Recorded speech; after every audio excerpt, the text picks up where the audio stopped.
Hello students, कैसे हैं आप सभी।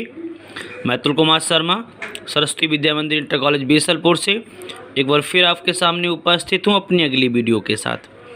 बच्चों, हम लोग इलेक्ट्रोकेमिस्ट्री यूनिट को पढ़ रहे थे और इस इलेक्ट्रोकेमिस्ट्री यूनिट जो कि रसायन विज्ञान की थर्ड यूनिट है, इसके अंतर्गत आज हम लोग पढ़ने वाले हैं वीडियो नंबर 7 और इसका टॉपिक है कोलरास लॉ।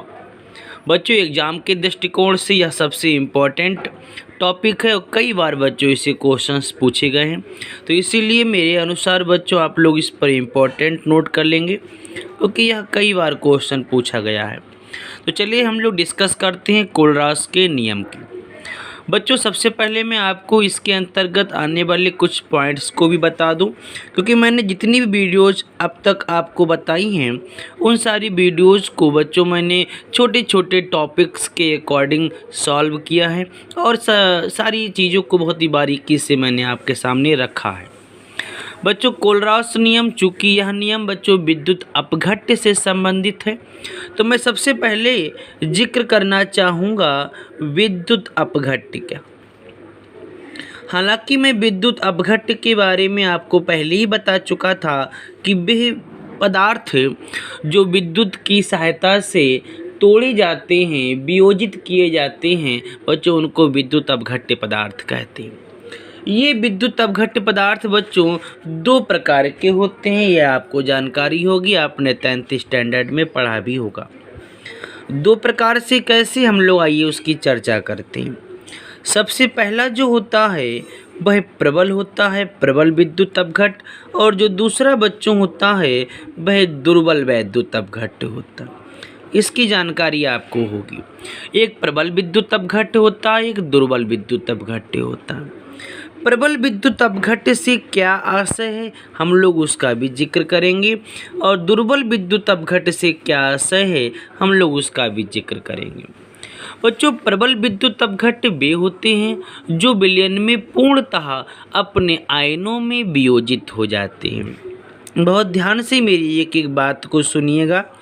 प्रबल विद्युत अपघट्य वे पदार्थ होते हैं जो विलयन में पूर्णतः अपने आयनों में वियोजित हो जाते हैं, जबकि दुर्बल विद्युत अपघट्य वे होते हैं जो विलयन में बच्चों पूर्णतः अपने आयनों में वियोजित नहीं होते हैं। जैसे सपोज कीजिए मैं NaCl का जिक्र करूं, तो इस NaCl को आप जैसे ही विलयन में वियोजित करेंगे बच्चों, वैसे ही यह अपने आयंस में टूट जाएगा और Na पॉजिटिव और Cl निगेटिव बनाएगा। जबकि मैं दूसरी तरफ बात करूं CH3COO निगेटिव, जिसको हम लोग एसिटिक अम्ल कहते हैं, जब इसको हम लोग विलयन में डिजॉल्व करते हैं तब बच्चों ये निश्चित रूप से आयनों में तो टूटता है।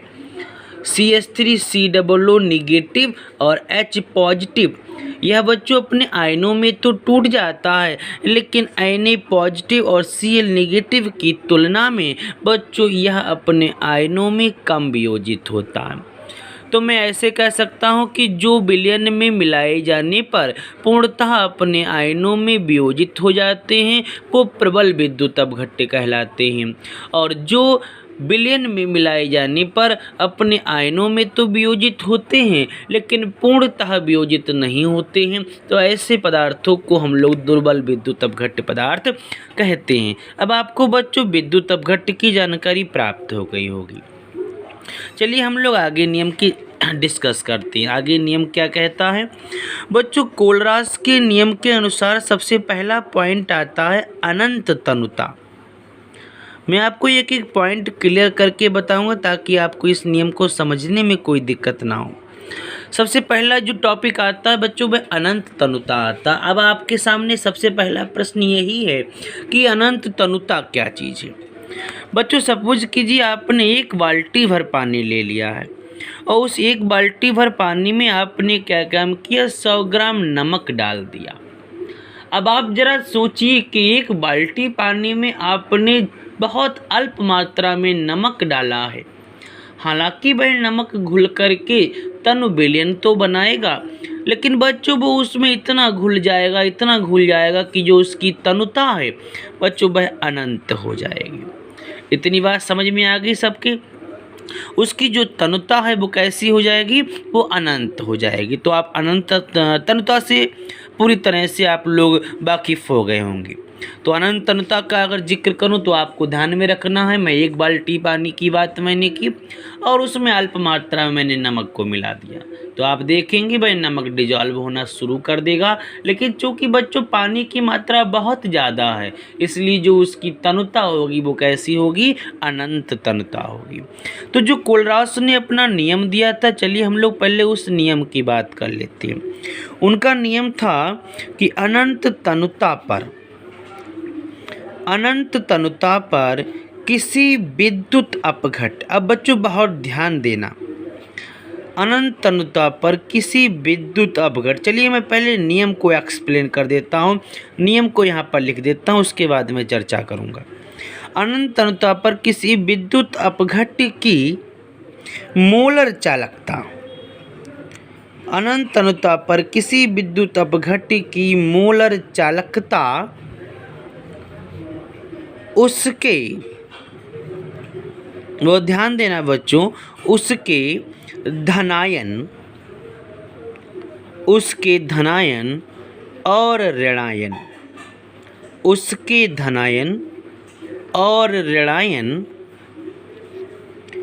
की अनंत तनुता पर, धनायन और ऋणायन की अनंत तनुता पर चालकताओं, बहुत ध्यान से बच्चों इस नियम को पढ़िएगा, चालकताओं के योग के बराबर होती है,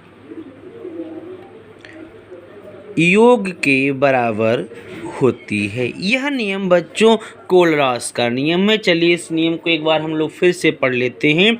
अनंत तनुता पर किसी विद्युत अपघट की मोलर चालकता उसके धनायन और ऋणायन की अनंत तनुता पर चालकताओं के योग के बराबर हो जाती है। बच्चों यहाँ पर लिखा है किसी विद्युत अपघट। अब इस किसी विद्युत अपघट का यह मतलब हुआ कि इस विद्युत अपघट में हम लोग दोनों प्रकार के विद्युत अपघटों का जिक्र करेंगे, चाहे वो प्रबल हो चाहे वो दुर्बल हो। अब आपसे क्वेश्चन पूछा जाए कि साहब प्रबल तो चलो बिलियन में डिवाइड हो जाएगा, बिलियन में अपने आयनों में वियोजित हो जाएगा, दुर्बल तो होता नहीं है। तो बच्चों यह दुर्बल विद्युत अपघट भी आसानी के साथ अपने आयनों में पूर्णतः वियोजित हो सके, इसीलिए बच्चों कंडीशन लगाई गई है अनंत तनुता। क्यों बच्चों, देखिएगा मैं यहाँ पर इसको एक्सप्लेन करता हूँ। बच्चों मैंने यहाँ पर फिर एक बड़ा सा पात्र ले लिया, मैंने यहाँ पर बच्चों बिलियन भर दिया। मैं मान लेता हूँ मैंने यहाँ पर जो बिलियन लिया है वो NaCl का लिया है। अब चूँकि हम जानते हैं NaCl प्रबल विद्युत अपघट है, तो बच्चों मैं यहाँ पर लिख भी देता हूँ, यह जो कंडीशन होगी वो काहे की होगी, अनंत तनुता पर। क्यों अनंत तनुता पर? क्योंकि बच्चों मैं क्या करूँगा, इसमें पानी खूब मात्रा में मिलाऊंगा, अधिक मात्रा में पानी बच्चों मिलाता जाऊँगा। इससे बच्चों क्या हो जाएगा, तनुता कैसी हो जाएगी, अनंत तनुता हो जाएगी। तो NaCl तो इसमें आसानी के साथ डिजॉल्व हो जाएगा, अपने आयनों में टूट जाएगा। लेकिन अगर मैं बात करूं इस एसिटिक अम्ल की, तो बच्चों अगर हम लोग उसको भी इसी कंडीशन में इसमें डिजॉल्व करते हैं, तो बच्चों उसको भी अपने आयनों में टूटने के लिए पर्याप्त स्थान मिल जाएगा। इतनी बात समझ में आ गई, पर्याप्त स्पेस उसको मिल जाएगा, जिससे बच्चों भाई अपने आयनों में आसानी से टूट जाएगा। और एक बात तो मैं आपको और बता दूं, ये कंडीशन मैं आपको और बता देता हूं, ये कंडीशन आप लोग ध्यान में रखिएगा ताकि आपको सारी बातें स्पष्ट हो सकें। तो बच्चों वो कंडीशन क्या होगी, चलिए हम लोग उस कंडीशन का जिक्र कर लेते हैं। बच्चों अगर अनंत तनुता की बात की जा रही है, तो अनंत तनुता पर होता क्या है, चलिए हम लोग उसकी बात करते। अनंत तनुता पर बच्चों जो अंतर आयनिक आकर्षण बल है, अनंत तनुता पर जो अंतर आयनिक आकर्षण बल है। अंतर आयनिक आकर्षण बल बच्चों में क्या हो जाता है, वह नगण्य हो जाता है। अंतर आयनिक आकर्षण बल कैसा हो जाता है, नगण्य हो जाता है। यह कंडीशन आप लोग ध्यान में रखना। अनंत तनुता पर अंतर आयनिक आकर्षण बल नगण्य हो जाता है। इस नगण्य हो जाने के कारण ही बच्चों आपको मैंने यहाँ पर बताया था कि हम लोग अगर यहाँ पर एसिटिक अम्ल ले लें तो बच्चों उस एसिटिक अम्ल के CH3COO नेगेटिव आयन और H पॉजिटिव आयन बच्चों इसी कंडीशन के कारण अलग अलग हो जाते हैं और बच्चों इस पूरे स्पेस में बच्चों हमको वह दुर्बल विद्युत अपघट्ट पूरी तरह से अपनों आयनों में टूटा हुआ प्राप्त होता है। तो अब आपको क्लियर हो गया होगा कि हम लोगों ने किसी भी विद्युत अपघट्ट की बात क्यों की, क्योंकि यहाँ पर कंडीशन अनंत तनुता है। और अनंत तनुता पर होता क्या है, अनंत तनुता पर मेरे बच्चों अंतर आणविक आकर्षण बल नगण्य हो जाता है, जिससे चाहे प्रबल विद्युत अपघट्ट हुआ चाहे दुर्बल विद्युत अपघट्ट हुआ वह आसानी से बच्चों अपने आयनों में वियोजित हो जाता है। चलिए मैं आगे चर्चा करता हूँ। मैं मान लेता हूँ कि जो हमारे पास विद्युत अपघट्ट दे रखा है उस विद्युत अपघट्ट की जो मोलर चालकता है बच्चों उसको हम लोग शो करते हैं लैम्डा m से। जो मोलर चालकता हमारे पास दे रखी है विद्युत अपघट्ट पदार्थ की, मैं मान लेता हूँ उसको हम लोग लैम्डा m से शो करते हैं। और इस लैम्डा m जो मोलर चालकता हम लोगों ने मानी है बच्चों इसको हम लोग मानते हैं अनंत तनुता पर। तो इसलिए हम लोगों को यहाँ पर डिफाइनाइट यूज करना पड़ेगा। तो बच्चों यह अनंत तनुता पर किसी वैद्युत अपघट्ट की मोलर चालकता होगी। इतनी बात बच्चों क्लियर होगी। और यह मोलर चालकता किसके बराबर है हम लोग उसकी भी चर्चा कर लेते हैं। यह बराबर है धनायन की चालकता और ऋणायन की चालकता। यह किसके बराबर है, धनायन की चालकता और ऋणायन की चालकता। बच्चों ये जो पॉजिटिव है ये धनायन को शो करता, ये ऋणायन को शो कर रहा है। और इन दोनों की चालकताएं किस कंडीशन पर लागू हैं, तो बच्चों अनंत तनुता पर लागू हैं। इतनी बात क्लियर हो गई। तो मैं यहाँ पर इक्वल टू का साइन लगा देता हूँ। और बच्चों यह जो नियम आप देख रहे हैं ये कोलरास का नियम है। फिर एक बार सुन लीजिएगा। अनंत तनुता पर चूंकि हम लोगों ने इनफाइनाइट यूज कर लिया है तो अनंत तनुता पर किसी वैद्युत अपघट्ट की मोलर चालकता उसके धनायन और ऋणायन की अनंत तनुता पर चालकताओं के योगफल के बच्चों बराबर होती है। इतनी बात बच्चों क्लियर हो गई। मैं मान लेता हूँ धनायन की जो संख्या है वो x है और ऋणायन की जो संख्या है वो y दे रखी है। तो इतनी बात क्लियर हो गई। हम लोग चाहें तो इस नियम को एक तरह से और भी शो कर सकते हैं। Lambda m infinite is equal to हम लोग x लैम्डा इनफाइनाइट और प्लस के स्थान पर c लिख सकते हैं। और आप देख रहे हैं हम लोग नेगेटिव के स्थान पर a लिख सकते हैं। तो इस तरह से ही बच्चों इस नियम को शो किया जा सकता है। अब यहाँ पर ये जो C दे रखा है बच्चों वह कैटायन को शो करता है अर्थात धनायन को शो करता है। और यहाँ पर बच्चों जो A दे रखा है वह एनायन को शो करता है अर्थात ऋणायन को शो करता है। तो बच्चों यहाँ तक सारी बातें स्पष्ट हो गई होंगी। फिर से एक बार हम लोग देख लेते हैं। अनंत तनुता पर किसी वैद्युत अपघट्ट की मोलर चालकता उसके धनायन और ऋणायन की अनंत तनुता पर चालकताओं के योगफल के बच्चों बराबर होती है। तो प्लस माइनस के साइन के स्थान पर आप लोग C जिसको हम लोग कैटायन कहते हैं और A जिसको हम लोग एनायन कहते हैं, इस तरह से भी हम लोग इस नियम को एक्सप्लेन कर सकते हैं। चलिए बच्चों अब हम लोग एग्जाम्पल देखते हैं। फॉर एग्जाम्पल लेकर के बच्चों हम लोग इस नियम की पुष्टि करते हैं। मान लेता हूँ बच्चों यह नियम अगर NaCl के लिए शो किया जाए तो NaCl के लिए बच्चों अगर हम लोग शो करेंगे तो बच्चों कैसे इसको शो करेंगे आप देखिएगा। Lambda m infinite of NaCl अगर हम लोग NaCl लेकर के बात करें तो बच्चों x जो है यहाँ पर देखिए मैंने x और y यूज किया है। तो x बच्चों कितना हो जाएगा 1 हो जाएगा और y कितना हो जाएगा बच्चों ये भी 1 हो जाएगा। क्लियर हो गई बात। अगर बच्चों हम लोग बात करते हैं MgCl2 को लेकर के तो बच्चों आप देखेंगे x तो 1 ही रहेगा और y जो है यानी ऋणायन जो है बच्चों वो 2 हो जाएंगे। अगर हम लोग बात करें AlCl3 को लेकर के, एल्युमिनियम क्लोराइड को लेकर के, तो बच्चों यहाँ पर X एक ही रहेगा और जो Y है बच्चों वो 3 हो जाएंगे। आप लोग मेरी वीडियो को बार बार रिपीट करके देखें ताकि आपको और आसानी से ये बात सारी समझ में आ सके। तो बच्चों कोलराउस के नियम को हमने बच्चों एक्सप्लेन कर लिया है। सारी एग्जाम्पल्स को देते हुए हमने आपको एक एक पॉइंट को समझा दिया है। पेपर में एक अन्य टॉपिक भी बच्चों बहुत पूछा जाता है जो एप्लीकेशन है। पेपर में कई बार जब ये नियम को पूछा गया तो उसमें ये कंडीशन यहाँ भी लगाई है कि कोलराउस के नियम को स्पष्ट करते हुए उसके अनुप्रयोग को भी बताइए। तो आज हम लोग इसके नियम के साथ साथ बच्चों इसके अनुप्रयोग की भी बात करने वाले हैं। बच्चों पेपर में कई बार क्वेश्चन बना, इसलिए आप लोग इसको बहुत ध्यान से एक एक टॉपिक को समझते हुए अपनी कॉपी पर नोट करना ताकि आपको पढ़ने में और समझने किसी प्रकार की कोई समस्या ना हो।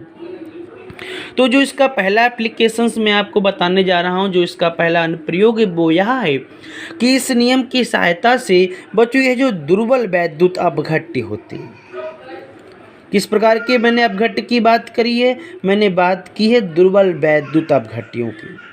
तो बच्चों इस नियम की सहायता से दुर्बल वैद्युत अपघट्यों की अनंत तनुता पर, दुर्बल वैद्युत अपघट्यों की अनंत तनुता पर, दुर्बल वैद्युत अपघट्यों की अनंत तनुता पर चालकता की गणना की जा सकती है।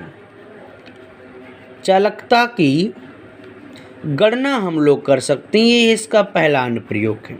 तो अगर आपसे कोई पूछता है कि कोलराउस नियम का कोई एक अनुप्रयोग बताइए, तो बच्चों आपको ध्यान में रखना है इस नियम की सहायता से दुर्बल वैद्युत अपघट्यों की अनंत तनुता पर हम लोग चालकता ज्ञात कर सकते हैं। और जो इसका दूसरा अनुप्रयोग है बच्चों वो भी बहुत ज़्यादा इम्पॉर्टेंट है। हम लोग बच्चों इस नियम की सहायता से ये जो दुर्बल वैद्युत अपघट्य हैं, एक बार फिर से देख लीजिएगा, इस नियम की सहायता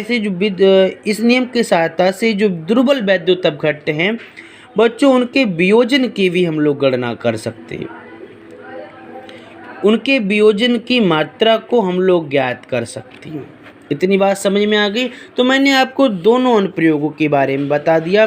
पहला अनुप्रयोग क्या है, दुर्बल वैद्युत अपघट्यों की अनंत तनुता पर हम लोग बच्चों चालकता की गणना कर सकते हैं, और दूसरी बच्चों मैंने बात बताई कि दुर्बल वैद्युत अपघट्य के वियोजन की मात्रा की भी बच्चों हम लोग गणना कर सकते हैं। आइए आगे चर्चा करते हैं। बच्चों यह जो दुर्बल वैद्युत अपघट्य के वियोजन की मात्रा की मैंने बात की है, तो वियोजन की मात्रा को बच्चों मैं यहाँ पर शो करता हूँ अल्फा से। देखिएगा ध्यान से, वियोजन की जो मात्रा होती है, वियोजन की मात्रा, इस वियोजन की मात्रा को बच्चों शो किया जाता है अल्फा से। ये अल्फा बना हुआ है बच्चों, हम लोग अल्फा से इसको शो करते हैं। मैं यहाँ फिर से इसको बना देता हूँ, अल्फा से हम लोग बच्चों इसको शो करते हैं।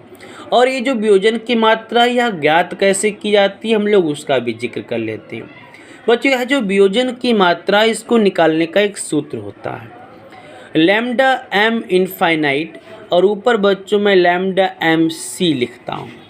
यह सूत्र है बच्चों वियोजन की मात्रा ज्ञात करने का।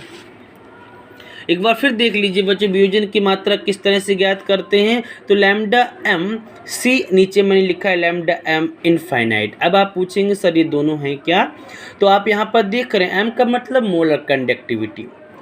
ये जो लैम्डा एम बच्चों किसको शो करता है, मोलर कंडक्टिविटी को शो करता है, मोलर चालकता को शो करता है।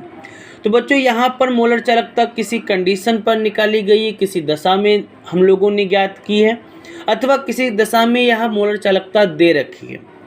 और यहाँ पर बच्चों यह जो मोलर चालकता है बच्चों वो किस कंडीशन पर है, वो अनंत तनुता पर है। तो अनंत तनुता पर अगर मोलर चालकता आपको पता है और किसी अन्य कंडीशन पर आपको मोलर चालकता पता है, तो दोनों का अगर हम लोग रेशियो निकालेंगे तो बच्चों यही रेशियो हमारा वियोजन की मात्रा कहलाता है। तो उम्मीद करता हूँ आपको आज के सारे पॉइंट्स क्लियर हो गए होंगे। तो आप लोग इस वीडियो को बार बार रिपीट करके देखेंगे तभी आपको आसानी के साथ सारी बातें स्पष्ट हो जाएंगी। बच्चों मैं जितने भी पॉइंट्स हैं सभी पॉइंट्स को एक एक करके आपको एक्सप्लेन करते हुए बता रहा हूँ। आप लोग मेरी मेहनत के साथ साथ अपने आप मेरे से ज़्यादा मेहनत करें ताकि आपको एग्ज़ाम में किसी प्रकार की भी समस्या ना हो। मैं जल्द ही अपने अगले वीडियो के साथ उपस्थित होता हूँ। तब तक के लिए आप घर पे रहिए, सेफ रहिए।